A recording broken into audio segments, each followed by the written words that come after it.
In this video, I've compiled a list of 20 books, 20 fictional books that I think are particularly interesting if you would like to learn more about racism and anti-racism, but from a more literary perspective. I'm not going to do a review of the books because that's going to take way too long. I'm literally just going to introduce each book to you, and hopefully that you'll get some suggestions from there. So the first one, and one of the most important books that I personally have read about, informing me about racism and anti-racism, is the autobiography of Malcolm X. Malcolm X was really controversial for multiple reasons, and for a lot of his life, the views that he had about racism were, he believed in segregation. So he believed that we needed to segregate black and white people. For a lot of his life, that was his opinion. But when he came to the end of his life, he sort of reached a crisis moment, and he didn't really know what he believed anymore. But anyway, his autobiography is so incredibly interesting and useful, and shocking as well. I think that we forget the origins of racism, and we just sort of, we wake up and we see the world as it is, and we think it's been like that forever, and we forget the history of it. We forget how it was. So no, it's incredibly useful and incredibly interesting, really well written, really engaging, really easy to read books. I massively recommend that. The next book that I have got is The Reluctant Fundamentalist, which is a really interesting novel. Again, it's really easy to read. Really interesting to see the perspective of, it's very typical, like post 9/11 America and Islamophobia, gendered from a male perspective, creating the villain in that sense. So, really interesting and really engaging read. So I would recommend that as well. You might be asking, why have I got 1984 here? Actually, it's just to remind me that I wanted to recommend, so I have a few books in here that are kind of from the canon, from the literature canon. So George Orwell's book, Burmese Days, this is just replacing it, is really interesting. Another one that I've got here is E.M. Forrester, Passage to India, which is a kind of similar vein. So we're thinking about like British colonial India from the perspective of the British. It doesn't mean that we don't need to consider the perspective of the oppressor when we deal with anti-racism. I think it is important to understand the ideology and the mentality in order to critically reflect upon that, in order to understand how deep racialized ideologies and structures have become embedded in present day society. So I do think that there is a value to read this kind of literature, like the George Orwell, the E.M. Forrester. I've got another one here, and they're very controversial. I've got another two here.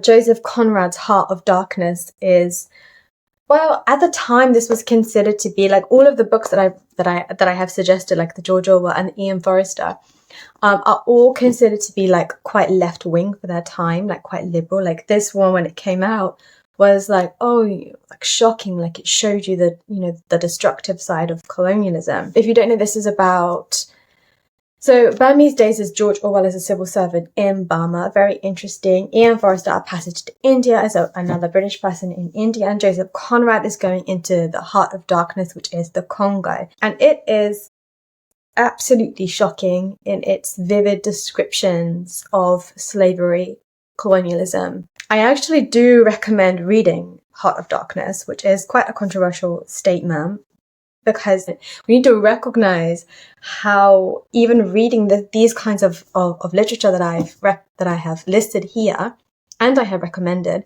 can inadvertently, in a way, reproduce racialized inequalities.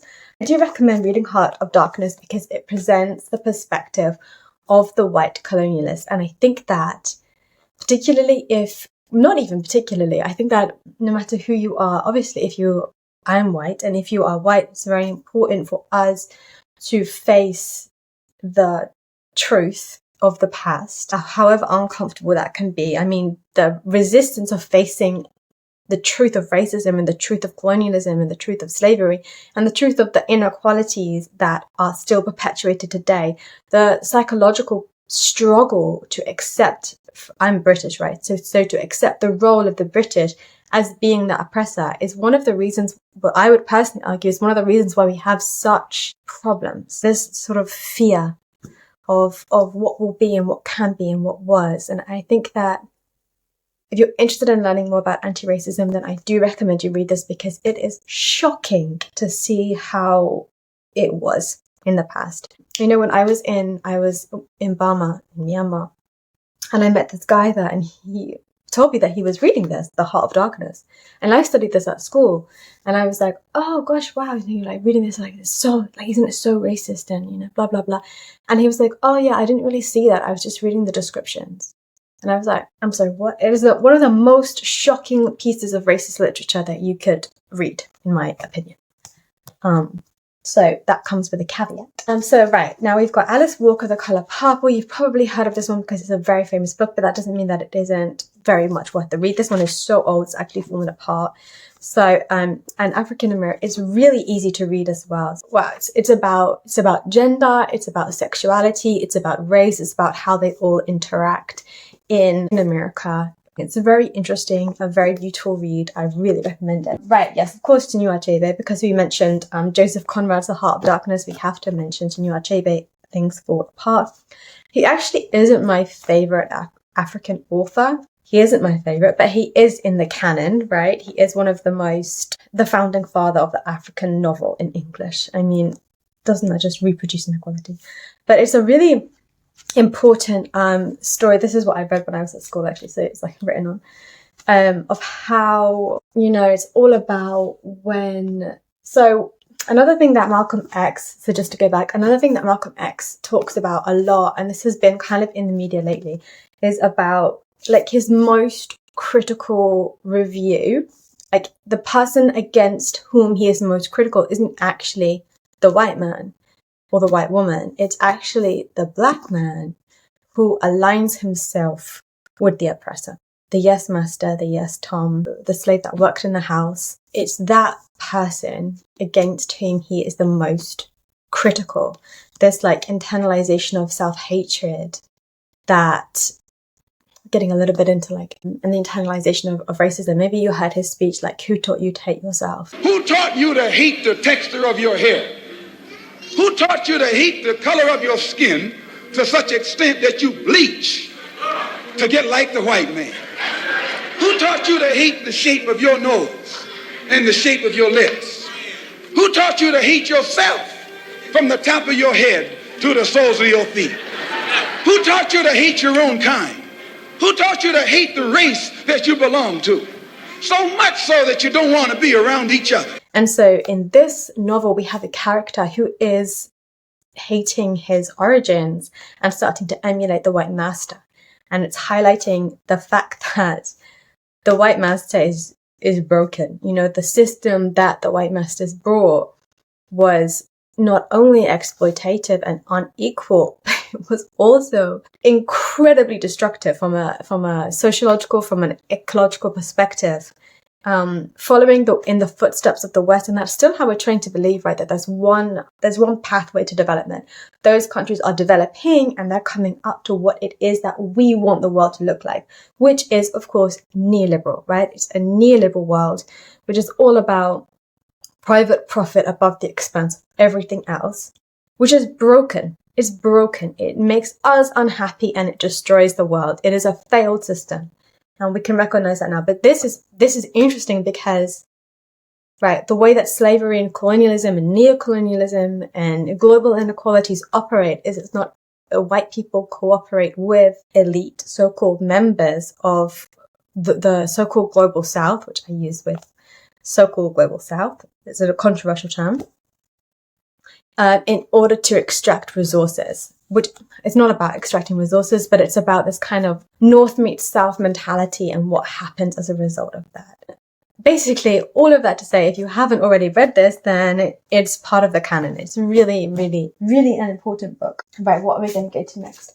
So this book, Breast Stories, I really have here because I wanted it to remind me of another book that I think that this is a really, really good and really interesting book as well.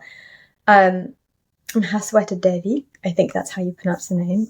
Absolutely. This is like 2 short stories and absolutely beautiful, but dark and so raw. Like the feminine body, the female body is so written into it, which I love so much. But I really wanted to use this book kind of as a prop to remind me of one of my favorite books because it's with my mama right now. And that is The God of the Small Things, which is one of my absolute favorite books ever.